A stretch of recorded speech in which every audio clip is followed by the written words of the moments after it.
Azure SQL Scale-Out is a powerful feature that allows you to distribute your database workload across multiple databases, improving performance and scalability. To get started, you need to understand the concept of sharding, which is a technique of dividing a large database into smaller, more manageable pieces called shards. Each shard contains a portion of the data and can be scaled independently.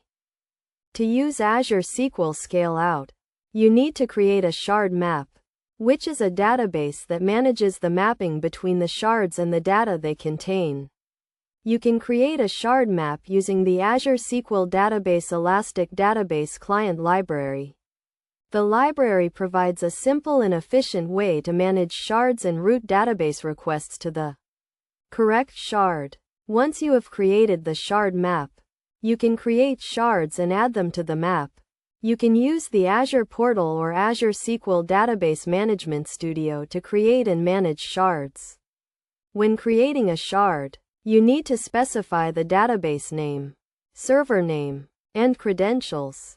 After creating the shards, you can use the Elastic Database Query feature to execute queries across multiple shards.